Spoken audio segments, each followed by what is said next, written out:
뭐냐면 이 성도라는 존재는 어디를 가든지 하나님 안에 존재한다라는 것이에요. 설령 하나님께서는 성도를 버리실 수 있어도 성도는 하나님의 손을 놓을 수 없다라는 거예요. 언제나 하나님의 그 울타리 안에 살아가는 이들이 바로 예수님을 믿고 구원받은 우리들, 즉 성도라는 것입니다.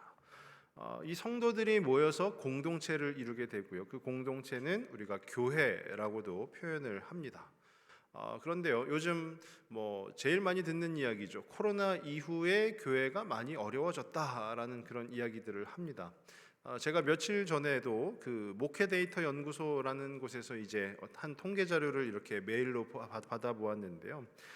개신교 대학생에 대한 조사였어요. 그러니까 대학생들 가운데 교회 다니는, 즉 예수님을 믿는 그 학생들이 얼마나 되는가 보았더니 대학생 중에 기독교인이 2012년에는 17%였다고 그래요. 전체 대학생이 100%라고 한다면 그 중에 17%만이 기독교인이다라는 것이죠. 그런데 불과 작년에 2022년에는 14%, 그러면 한 3% 밖에 안 줄었으니까 10년 사이에 3%밖에 안 줄었으니까 괜찮은 것 아닌가 이렇게도 생각을 할 수 있겠지만 문제는 그들이 기독교인의 인구가 감소한 것, 그것이 문제가 아니고요. 그 기독교인 대학생들 가운데 기독교인이라고는 밝혔지만 교회에 출석하지 않는 이들의 그 퍼센테이지가 어떻게 되냐 하면은요, 2017년 같은 경우에는 나는 기독교인입니다. 그런데 교회는 다니지 않습니다. 라고 한 대학생이 28%가 있었다라고 하고요. 그리고 작년에 2022년에는 42%가 나는 기독교인이지만 교회에는 다니지 않습니다. 라고 밝혔다라고 합니다. 이제 내년쯤 되면은 50%가 넘어갈 수도 있겠죠. 이것은요, 비단 대학생뿐만이 아니라 코로나 이 상황 이후에 우리 주변에서도 많이 볼 수 있습니다. 우리 교회만 하더라도 그렇지 않습니까? 예전에는 우리가 함께 예배도 드리고 했던 우리 성도분들 가운데 코로나 이후로 한 번도 보지 못한 성도분들이 꽤 많이 있죠. 그리고 그분들도 어떻게 보면 나는 기독교인입니다. 하지만 교회는 다니지 않습니다. 이 부류에 속할 수 있다라는 것이에요. 이처럼요, 지금 이 시대에 기독교인 성도라고 하는 것은 하나님의 울타리 안에 있어야 하는데, 물론 교회에 출석하는 것만이 하나님의 울타리 안에 있는 것이다라고 단정을 지을 수는 없습니다. 하지만 이 교회 공동체 생활을 통해서 우리가 그 믿음의 유익을 얻듯이, 또 신앙의 유익을 얻듯이, 이 공동체는 성도에게 있어서 매우 중요한 위치가 된다라는 것이죠. 그래서 무너져가는 이 공동체들을 어떻게 하면 다시금 재건하고 또 재건하여서 그 공동체를 회복할 수 있을까? 이런 부분들에 대해서 많은 목회자분들, 또 많은 성도분들이 관심이 있는 줄로 압니다. 저는 오늘 이 말씀, 이 학개서의 말씀을 가지고요, 우리가 어떻게 하면 이 교회를, 또 이 공동체를, 또 하나님께서 우리 가운데 맡겨주신 이 공동체를 함께 회복시켜 나아갈 수 있을 것인가, 재건해 나아갈 수 있을 것인가, 그런 부분들에 대해서 한번 생각해 보기를 원합니다. 이 학개서라는 말씀은요, 학개라는 선지자를 통해서 하나님께서 하신 말씀이 기록이 된 것이에요. 이 학개서는 2장으로 된 아주 짧은 말씀입니다. 근데 이 학개서의 주된 스토리는 포로에서 돌아와서 무너진 성전을 다시 짓는 이스라엘 백성들의 이야기, 이것이 이 학개서의 주된 스토리입니다. 그러니까 포로로 붙잡혀 갔다가 포로에서 다시금 이 이스라엘로 귀환을 해서 그들이 무너져 있던 그 전쟁의 어떤 폐허로 인하여서 무너져 있던 그 성전을 다시 짓는 이야기가 바로 이 학개서의 핵심 주제라는 것이죠. 그러면 먼저 우리는 그 성전이 무엇인가 한번 생각해 볼 필요가 있겠죠. 성전이라는 것은 우리가 성전이다 그러면 이 교회, 어떤 예배당, 건물 이렇게 받아들일 수 있겠지만은요, 이 성전이라는 것은 하나님의 임재의 상징이라고 볼 수가 있는 것이에요. 그러니까 성전에 가면 그곳에 하나님이 계시다라는 것이죠. 이 구약 시대의 어떤 그 개념을 이용한다면은요, 성전에 가면 그곳에 하나님이 계시다라는 거예요. 그러니까 이 성전이라는 곳에 가면 무엇보다 하나님을 알현할 수 있는 거예요. 쉽게 얘기하면 하나님을 만날 수 있는 곳, 그것이 바로 성전이다라는 것이죠. 우리가 지금 이 교회에 모여서 함께 예배를 하고 할 때에 이 예배를 드리는 것이 하나님을 만나는 것이다라고도 표현을 하거든요. 하나님을 만난다라는 것은요, 즉 성도에게 있어서 하나님을 만난다라는 것은 우리 삶의 모든 영역에서 하나님께서 주시는 능력으로 감당할 수 있는 그 힘을 얻게 되는 거예요. 아까 제가 서두에 성도는 하나님의 울타리 안에 살아가는 사람들이다라고 이야기를 했죠. 그런데 그 하나님의 울타리 안에서는 어떠한 일이 이루어지고 있느냐? 하나님께서는요, 그분의 백성들에게 힘을 주시는 거예요. 공급해 주시는 겁니다. 그것을 은혜를 통해서 또 말씀을 통해서 여러 가지의 상황과 환경을 통해서 하나님께서는 그 힘을 허락해 주시는데, 그 힘이 성도에게 들어갈 때, 성도가 그 힘을 받을 때 성도는 모든 이 세상 속에서의 삶의 영역 가운데 모든 삶을 능히 감당할 수 있는 그 힘을 얻게 된다라는 것이에요. 그런데 오늘 학개서 말씀을 보면 그 성전이, 즉 하나님을 만날 수 있는 하나님께서 임재하심을 상징하는 그 성전이 무너져 있다라는 것이에요. 그 성전이 왜 무너졌느냐? 한번 성경의 역사 가운데서 보면은요, 바벨론 제국이라는 곳에 의해서 남유다 왕국이 멸망을 합니다. 전쟁 가운데 멸망을 하게 되죠. 그리고 예루살렘에 있던 성전이 아예 다 황폐화되는 거예요. 무너지는 것이죠. 그리고 이 바벨론 제국은 예루살렘에 있던 그 이스라엘 백성들을 다 포로로 붙잡아 가는 것입니다. 그런데 그 후에 이 역사 가운데 바벨론 제국이 바사 제국, 성경에서는 바사 제국이라고 나오는데요, 세계사에서는 페르시아 제국이라고 합니다. 이 페르시아 제국에 의해서 바벨론 제국이 또 멸망을 하게 되는 것이죠.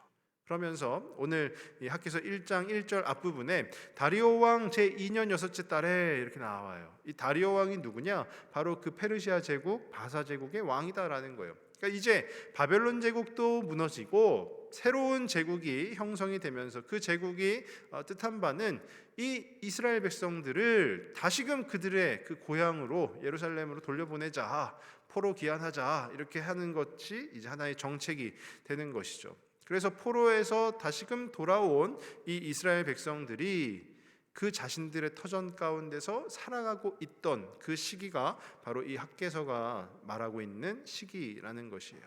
그런데 오늘 학개서 1장 2절 말씀을 한번 보시면은요, 1장 2절입니다. 만군의 여호와가 이같이 말하여 이르노라, 이 백성이 말하기를 여호와의 전을 건축할 시기가 이르지 아니하였다 하느니라.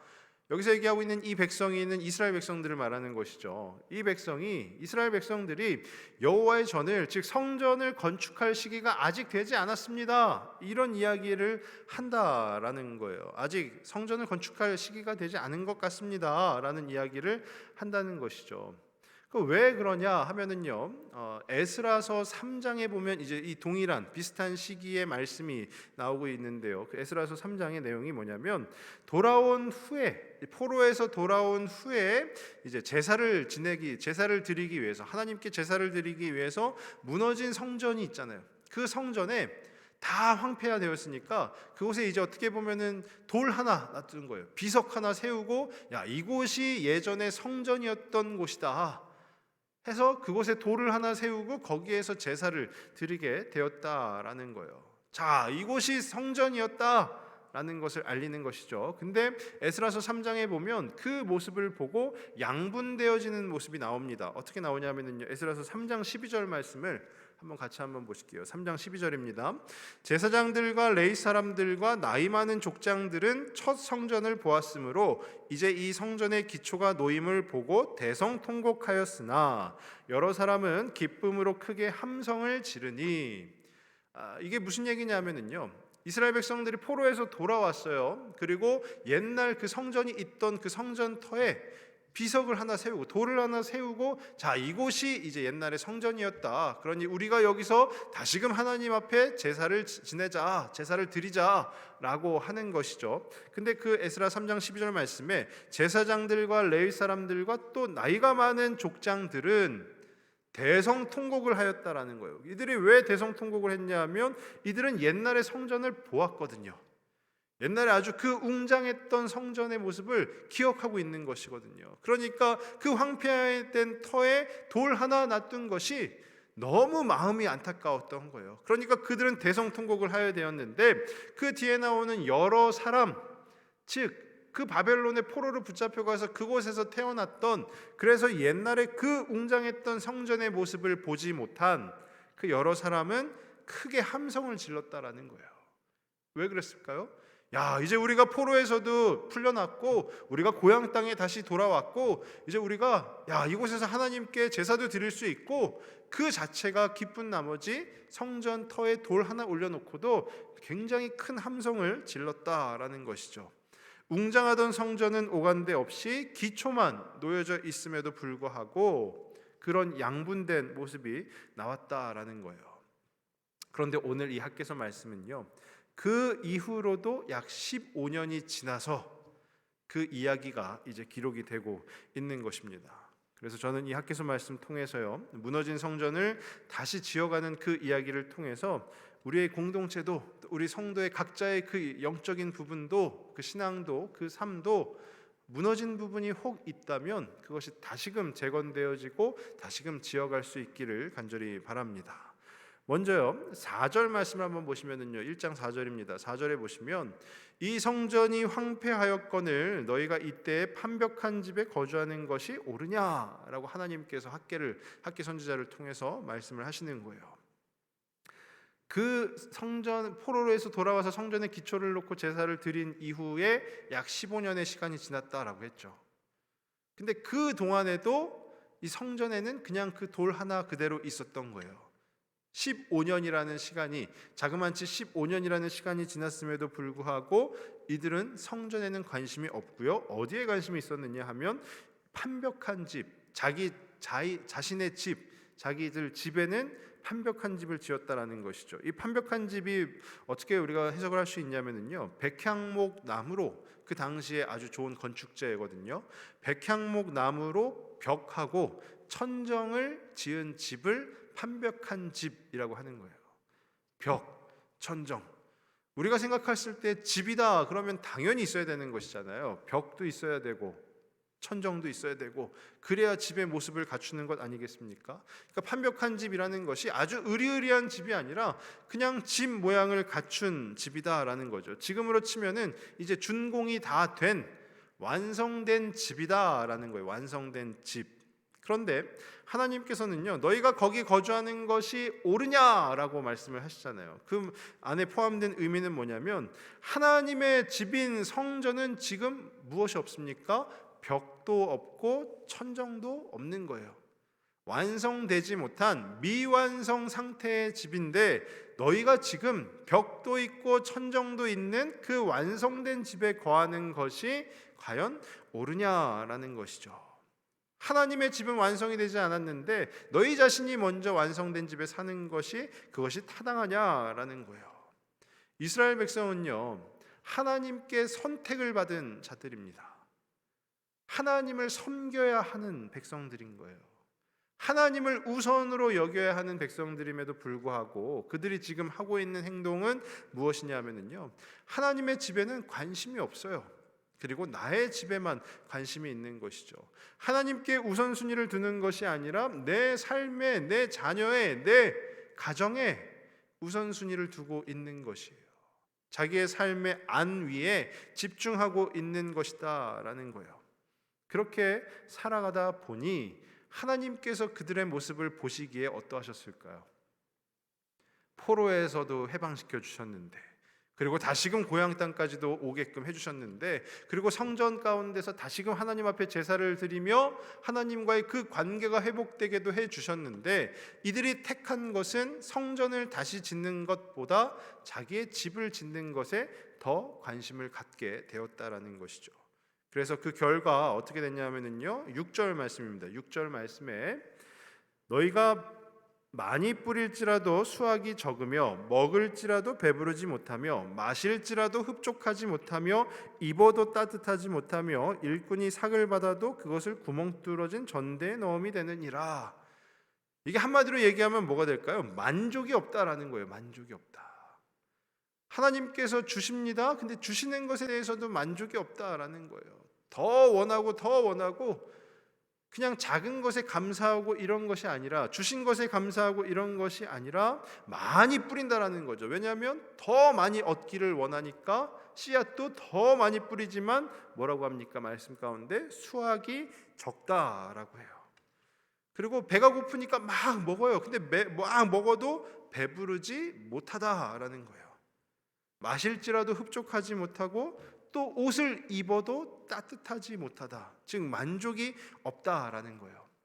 하나님께 선택받고 하나님을 향해서 살아야 되는 그 백성들이 하나님보다는 자기 자신의 안위에 집중하다 보니 어떻게 해요? 만족하지 못하는 그런 삶을 살아가게 되었다라는 거예요. 근데 거기에서 멈추는 것이 아니라 오늘 9절 말씀입니다. 9절을 다시 한번 보시면요.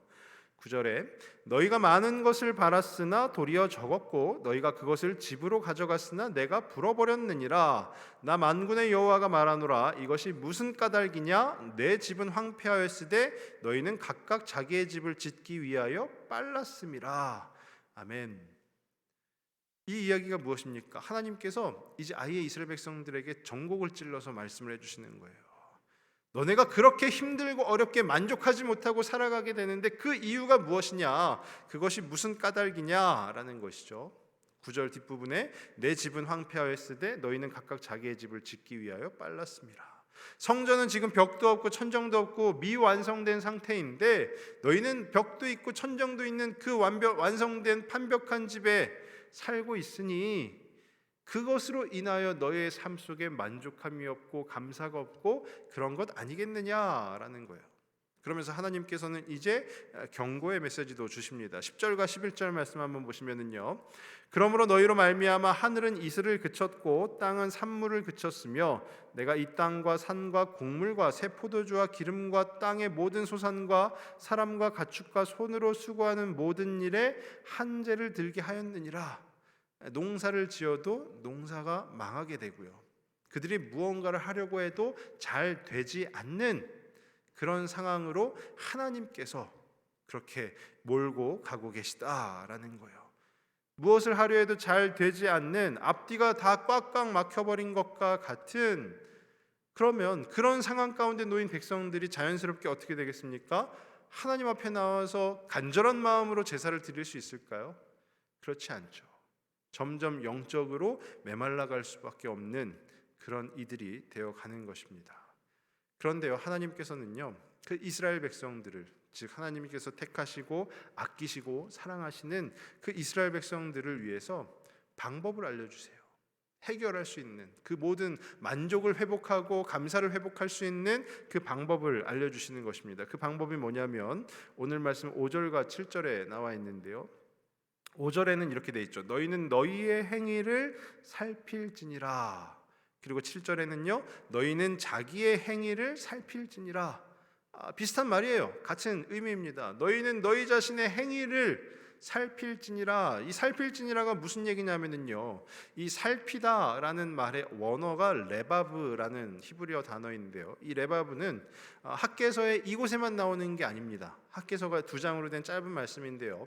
2장 15절과 18절에 보면 똑같은 단어가 등장을 하고 있어요. 근데 그 2장 15절과 18절에는 살필지니라 이렇게 나오지는 않고요. 어떻게 나오냐면 기억하라라고 나와요. 기억하라. 우리 2장 15절을 한번 보시겠습니다. 2장 15절입니다. 이제 원하건대 너희는 오늘부터 이전 곧 여호와의 전에 돌이 돌 위에 놓이지 아니하였던 때를 기억하라. 이게 살필지니라와 동일한 단어라는 거예요. 또 이어서 2장 18절을 한번 보시면은요. 너희는 오늘 이전을 기억하라. 아홉째 달 24일 곧 여호와의 성전 지대를 쌓던 날부터 기억하여 보라라고 되어 있어요. 살필지니라, 기억하라, 기억하여 보라, 다 동일한 의미를 갖고 있다라는 거예요. 자기 자신의 안위를 위해서 살던 그 이스라엘 백성들에게 하나님께서 어떻게 하셨는지를 다시 기억해 보라라는 것이죠. 하나님께서 어떻게 하셨는지를, 그 12장 15절 말씀을 한번 다시 한번 띄워주시면요, 2장 15절에 이제 원하건대 너희는 오늘부터 이전 곧 여호와의 전에 돌이 돌 위에 놓이지 아니하였던 때, 이때가 언제입니까? 전쟁이 나가지고요, 성전이 다 무너졌습니다. 그래서 그 성전 돌, 그 반석 위에 돌이 놓이지 않았어요. 이 돌이 뭐예요? 다시금 포로에서 돌아와서 자, 이곳은 성전입니다 라고 기념 그 비석을 하나 세웠던 그 돌이 돌 위에 놓이지 아니하였던 때, 즉 너희들이 포로로 붙잡혀가서 바벨론에서 거주하던 그때 하나님께서 너희를 위하여 어떻게 하셨느냐? 그 포로로 붙잡혀간 그 적국 가운데서도 하나님께서 인도하여 주시지 않았느냐라는 것이죠. 그것을 기억하라라는 거예요. 하나님이 누구시냐? 어느 때든지 어떤 상황에서든지 너희를 인도하여 주시는 분, 그분이 바로 하나님이시다라는 거예요. 그럼 2장 18절 내용 가운데요, 너희는 오늘 이전을 기억하라. 아홉째 달 24일 곧 여호와의 성전지대를 쌓던 날부터 기억하여. 오늘 이전, 과거형이죠. 오늘 이전을 기억하라. 여호와의 성전지대를 쌓던 날부터 돌아와서, 포로에서 돌아와서 그 기초로 비석만 놓고 자그만치 한 15년이 지났다라고 했어요. 그 15년 동안 너희가 무엇을 했는지 기억하라라는 거예요. 하나님을 위하여 살아야 하는 백성임에도 불구하고, 하나님의 은혜로 포로에서 귀환하여 자기의 고향으로 돌아왔음에도 불구하고 하나님을 위해서 살지 않고 자기의 집을 짓는 데만 급급했던 그들의 삶을, 너희의 삶을 한번 기억해라 라는 거죠. 하나님께서 이스라엘 백성들을요, 야, 이것들 안 되겠다, 너네 다시 포로로 붙잡아가게 해야지, 충분히 그렇게 하실 수 있는 분이죠. 하지만 알려주시는 거예요. 방법을 알려주시는 겁니다. 너희가 포로에 붙잡혀갔을 때에도 하나님이 인도해 주시지 않았느냐, 그것을 기억해라. 그리고 너희가 이 돌아와서 하나님 멀리하고 그냥 자기들 안위만 생각하며 살았던 그때에도 기억하라. 너희의 정체성이 무엇인지 기억하라 라는 것이죠. 한마디로 얘기하면 하나님을 생각해라 라는 거예요. 우리의 삶 속에서 하나님을 생각합니다. 저는 하나님을 참 좋아합니다. 이렇게 이야기는 하지만 결과적으로는 어떻습니까? 우리의 삶 속에서 어느 정도 하나님께 우리의 시간을, 우리의 마음을 내어드리고 있습니까? 어떤 한 권사님하고 제가 예전에 상담을 한 그 일이 있었는데요. 그 권사님이 그러시는 거예요. 뭐라고 하시냐면요, 나는 하나님보다 유튜브를 더 좋아하는 것 같아 라는 거예요. 그래서 제가 뭐 상담 중에 어떻게 할 수 없죠. 권사님 유튜브 끊으세요, 보지 마세요, 뭐 할 수 없잖아요. 그래서 그래도 유튜브로 또 설교 말씀도 들으시고 그러면 좋죠. 설교는 잘 안 봐요. 그냥 유튜브에 있는 그 재밌는 영상들 그거 보다 보면은 새벽 1시, 2시 된다는 거예요. 제가 뭐라고 드릴 말씀이 없는 거예요. 한번 곰곰이 생각해 보니까요, 저도 하나님을 좋아합니다, 하나님을 사랑합니다 라고는 하지만 실제 저의 삶을 보면 저도 유튜브 좋아합니다. 그리고 전 먹는 거 좋아합니다. 먹을 게 앞에 있으면요, 빨리 먹고 싶어서 기도도 막 거의 눈 감뜨고 막 그래요. 정광석화 같은 속도로 기도를 합니다. 그게 우리의 실제 삶의 모습 아닐까요? 지금 이 포로에서 돌아온 이스라엘 백성들도 어떠합니까? 자그마치 15년이라는 시간이 있었음에도 불구하고 그 성전을 그냥 돌 하나 놔둔 그 상태 그대로 그냥 놔두고요, 자기들 집은 벽도 짓고 천정도 짓고 완벽한 그 완성된 완벽한 집을 지으면서 그 안에도 농사도 짓는 거예요. 더 많은 수확물을 얻기 위해서 씨앗도 많이 뿌리는 거예요. 그리고 배고프니까 더 많이 먹으려고 음식도 많이 준비하는 겁니다. 근데 하나님께서는요, 그들을 어떤 길로 인도하셨다라고 했습니까? 많이 뿌려도 수확이 적을 것이고, 많이 먹어도 배가 고플 것이고, 만족하지 못하게 만드셨다라는 거예요. 이것을 바꾸어 말하면 무엇이냐면요, 성도에게 있어서 궁극의 만족이라는 것은 우리의 삶 속에서는 누릴 수가 없다라는 것이죠. 성도에게 있어서 궁극의 만족은 어디에 있느냐? 하나님께만 있다라는 거예요. 우리가 하나님을 예배할 때 그 안에 만족과 감사가 일어나지 않겠습니까? 우리가 하나님 앞에 엎드릴 때 그 안에 만족과 감사가 가득하지 않겠습니까? 이 세상의 것을 자꾸 구하고 찾고 아무리 그렇게 한다 하여도요, 우리는 만족할 수가 없는 것입니다. 초등학생들에게 누가 물어봤어요. 너희는 5만 원을 주면 뭘 할래? 요즘 5만 원 가지고 뭐 해요? 라는 거예요.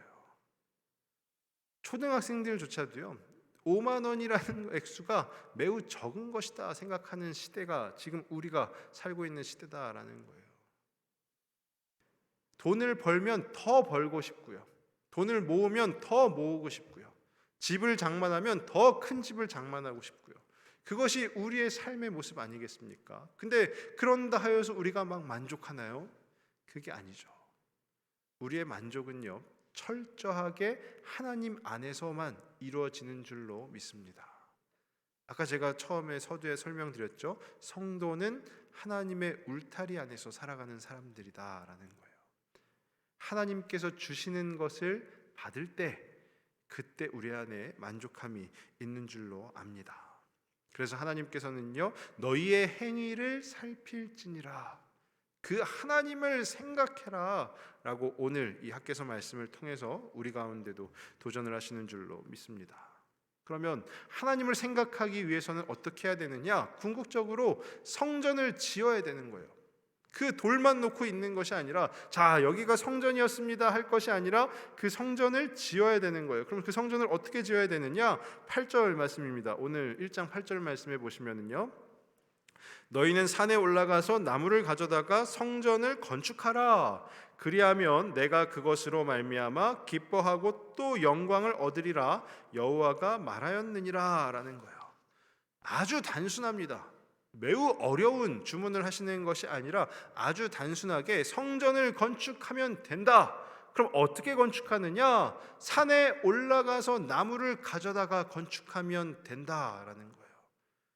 너무 단순한 방법을 알려주시는 것이죠. 그런데 중요한 거는요, 산에 오르는 것 자체가 쉬운 일입니까? 쉽지 않은 일이에요.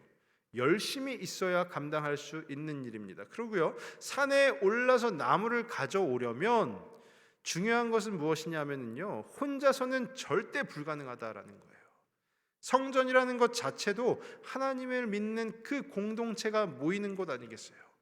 그러니까 이 성전을 짓기 위해서는 어느 한 사람의 열심으로는 절대 불가능하다라는 거예요. 공동체가 함께 나서서 그 산에 다 같이 올라가야 되는 것이고요, 그 산에서 나무를 다 같이 짊어매고 내려와서 또 그 성전터에서 다 같이 그 성전을 다시금 지어야 한다라는 것입니다. 누구 한 사람의 노력만으로는 되지 않는다라는 거예요. 우리 코로나 이후로요, 많은 교회들이 가장 문제시 여기는 것이 무엇이냐면요, 성도 안에 열심히 회복이 되지 않는다라는 거예요.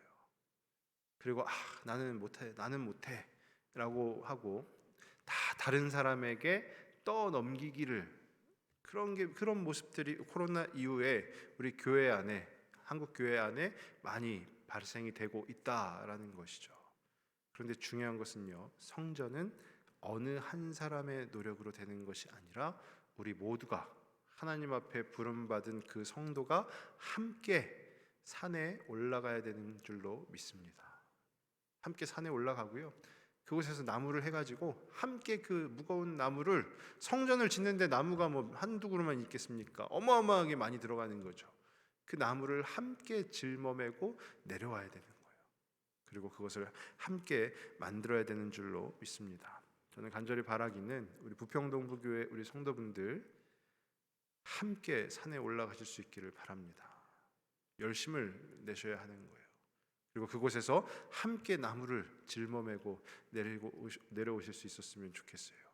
그리고 그 성전을 함께 지어갔으면 좋겠습니다.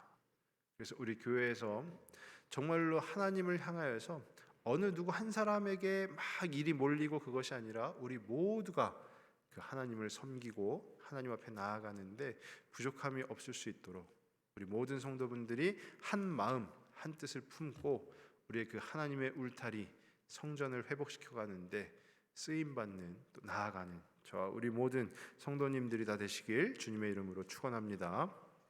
기도하겠습니다.